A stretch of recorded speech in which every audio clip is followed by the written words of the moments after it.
एक आयत की लंबाई 5% बढ़ाई गई, फिर क्या होता है आपका, जबकि चौड़ाई 10% बढ़ाई गई। आपका जो लंबाई था 5% बढ़ाया गया और चौड़ाई आपका जो था 10% बढ़ाया गया। तो इस प्रकार उसके क्षेत्रफल में कितने परसेंट की वृद्धि होगी। तो क्षेत्रफल में जो वृद्धि होती है उसका एक सूत्र होता है, फार्मूला होता है, आपको बताएंगे हम। होता आपका है ए यानी पहले का जो परसेंट वृद्धि या कमी है प्लस बी यानी दूसरे का जो वृद्धि या कमी है प्लस ए इंटू बी बटे 100, है ना।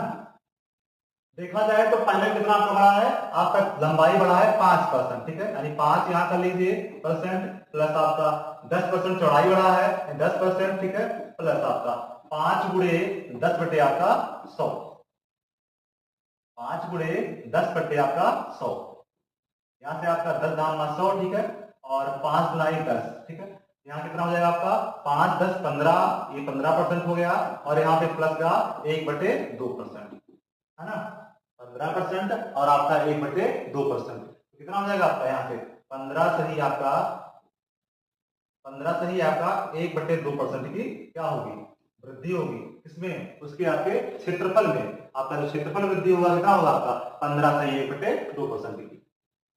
आपका सवाल नंबर सेकंड में दिया है, क्या बोला है, आयताकार खेत की लंबाई 20% बढ़ाई जाती है और चौड़ाई 10% घटा दी जाती है। यानी आप पे आपका ए जो है 20% आपका बढ़ाया गया है यानी प्लस में है, और बी क्या बोला है, चौड़ाई जो आपकी है घटाई जाती है, यानी जो आपका बी है यहाँ पे माइनस का 10% है। आपको यहाँ पे ध्यान देना है, अगर आपका बढ़ाया जाता है तो आप प्लस लेते हैं और घटाया जाता है तो आपका माइनस लेते हैं। सूत्र क्या होता है आपका ए प्लस बी, है ना, ए प्लस बी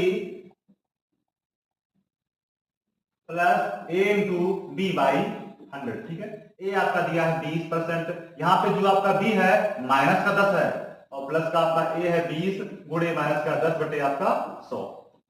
यहाँ पे आपका अगर आप काटेंगे यहाँ पे तो ये 2 जीरो से आपका 2 जीरो क्या हुआ, कट गया, है ना।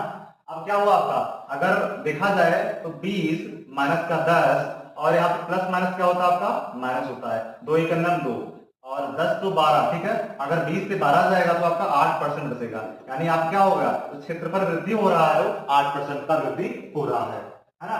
तो ये आपका